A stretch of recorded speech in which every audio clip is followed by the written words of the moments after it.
आखिरत के लिए भी काम कर लेना। आइए एक एग्जाम्पल से बात को शुरू करता हूँ। एक मैं एग्जाम्पल देता हूँ, छोटी सी स्टोरी है, ठीक। स्टोरी क्या है कि एक टापू रहता, जजीरा आइलैंड, ठीक, पानी के बीच में, समंदर के, और वहाँ का रूल ये होता है कि वो 1 साल के लिए किसी को भी किंग बना देते हैं। कोई भी यूथ नौजवान को लेते हैं, बोलते चलो अब तुम्हारे बादशाह हैं, 1 साल जो तुम बोलो हम वो करेंगे। 1 साल जो वो नौजवान बोलेंगे, समझो आपको बना दिया गया, आप जो बोले 1 साल आपकी फरमाइश पूरी। लेकिन वो 1 साल बाद क्या करते हैं, एक दूसरा टापू है, दूसरा एक आइलैंड है, 1 ईयर के बाद उस किंग को उतार के नया किंग नॉमिनेट कर लेते हैं, उसको चढ़ा देते हैं थ्रोन पर, ठीक है, सिंहासन पर, और इसको ले जाकर उस आइलैंड पर छोड़कर आ जाते हैं। अब क्या होता है, एक नौजवान बहुत होशियार होता है, बाकी इससे पहले जितने भी आते हैं वो किंग बन जाते हैं और खूब फायदा उठाते हैं, ये करो, पैर हाथ दबाओ, ये खिलाओ, वो पिलाओ, यहाँ ले जाओ, वहाँ चलाओ, वो सब करते हैं। और 1 ईयर के बाद वो कहाँ जाता है किसी को भी नहीं पता, तो वो दूसरे आइलैंड पे चले जाता है ना। तो ये एक यूथ रहता है, एक नौजवान रहता, होशियार रहता, समझदार रहता। जब उसको वो किंग बनाते तो बोलता कि सबसे पहले किंग बनने के बाद मुझे वहाँ ले जाओ, वो सेकेंड जो आइलैंड है, ताकि जो यहाँ से 1 साल के बाद जो जाते हैं वो कहाँ जाते हैं, उनका क्या होता है, वहाँ ले जाओ मुझे पहले। जब वो सबको जहाज में बिठाकर वो आइलैंड पे ले जाते हैं, क्योंकि अब वो तो किंग है, उसने जो बोला सुनना पड़ेगा।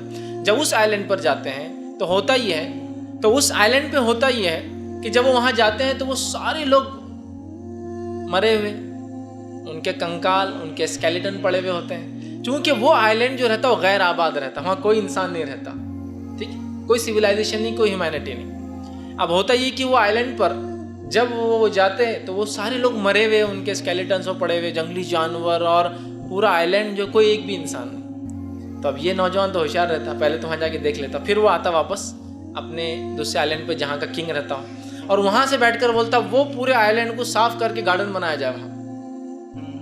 ये लोग पूरे बोलते अब तो किंग है, मानना तो पड़ेगा इसकी बात, 1 ईयर के लिए तो हर चीज़ सुनना है। वो जाके वहाँ उसको बाग बनाते, बोलता नदियाँ निकालो, उसमें अच्छे से जानवर लाके छोड़ो, सब ख़राब जानवरों को जो है मार दो, और उसमें पाउंड्स बनाओ अच्छे अच्छे, और वो सब करो, और एक घर बनाओ, एक महल बनाओ, और ये करो, वो सब कर दे, क्योंकि 1 ईयर तक इसकी सुनना है। जब 1 ईयर का इसका टाइम एक्सपायर हो जाता है किंगशिप का, तो इसको ले जाके फिर कहाँ छोड़ देते, उस आइलैंड पे जिस पे उसने इस आइलैंड पे रहते 1 ईयर में उस आइलैंड को तैयार कर लिया था। समझ रहे आप?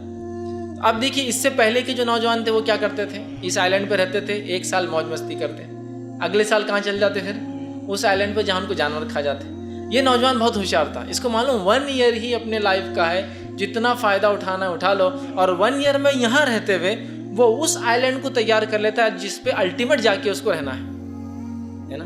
तो अब हम लोग दुनिया में आए हैं, दुनिया की ज़िंदगी कितने साल की है, हार्डली 50, 60 ईयर्स, 70 ईयर्स, 80 ईयर्स, 100 बोल दूँ तो आप हंसेंगे, तो 100 के लोग दिखते नहीं हम, है ना।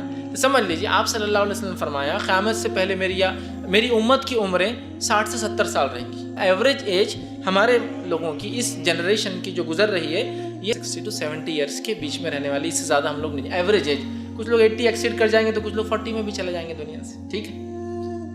तो आप बताइए, वो पहला नौजवान जो पहले थे कहीं आकर गए, और जिन्होंने जब रहे फ़ायदा उठा लिया, उधर का नहीं तैयार किया, और वो नौजवान जिसने यहाँ रहते वहाँ बना लिया, दोनों में से अक्लमंद होशियार कौन है? वो फर्स्ट जो पहले खूब 1 साल तक हुकूमत की और बाद में मर खप गए तो उनको ले आके जानवरों में छोड़ दिए, या वो सेकेंड यूथ जिसने क्या किया, यहाँ रहते वहाँ बना लिया, सेकेंड यूथ, है ना। तो वैसे ही हम लोग भी दुनिया में आए हैं एक लिमिटेड टाइम स्पैन लेकर। आपको और मुझे कितना अलॉट किया गया है, एक तो मसला ये कि मालूम नहीं, मालूम होता तो एटलीस्ट हम आखिरी टाइम पे तौबा हुआ करके अच्छे काम कर लेते थे। अननोन। अच्छा, यहाँ रहते हुए अगर वहाँ की तैयारी नहीं करे तो क्या होता, फिर वो पहलों के जैसा हाल हो जाता, यहाँ से निकले कि वहाँ जहन्नुम में चले गए। लेकिन अगर वो सेकंड यूथ जो होशियार रहता, वो नौजवान जो यहाँ रहते वहाँ बना लेता, और यहाँ भी फ़ायदा उठाता और वहाँ भी फ़ायदा उठाता। तो हमको वैसे बनना चाहिए ना कि दुनिया में रह ले और खूब अच्छी ज़िंदगी गुजरे, और वहाँ भी पहले से तैयारी हो जाए कि जब वहाँ शिफ्ट हो तो वहाँ पहले से मरने के बाद सब फरिश्तों ने बना के रखा हो कि भाई ये आने वाला है, इसलिए कि अच्छा इंसान था ना, पहले से तैयारी कर लिया। और अगर जो बोले नहीं यहीं सब कुछ करना है, एंजॉय करना है, तो कर लो 50-60 ईयर्स, उसके बाद अल्टीमेटली क्या होने वाला है सबको पता है ना। गुनाह करने वाले कहाँ जाएंगे सब जानते हैं, जहन्नुम में जाएंगे। दोज़ख बोलिए उसको आप, नर्क बोलिए उसको आप, ठीक है, हेल बोलिए उसको आप, है ना। तो जहन्नुम में जाएंगे।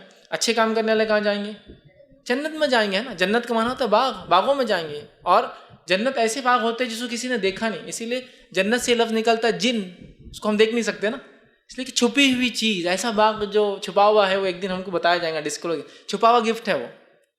ओपन गिफ्ट नहीं कि आपको आपके पापा पूछ रहे कौन सा होना ले लो, वो उन्होंने ढक के लाए, फिर आपको दे रहे तो वही था जो आपको चाहिए था, आप खुश हो जाते हैं, है ना, वही जन्नत है। तो वो पाने के लिए क्या करना पड़ता है, यहाँ की लाइफ में कुछ स्ट्रगल करना पड़ता। तो पहले तो आप बड़े हो चुके हैं, अब और 10 ईयर्स है, आप पे बहुत सारी जिम्मेदारियां हैं, आपको समझदारी से काम लेना है। आइए आपकी एज का इंपॉर्टेंस क्या है,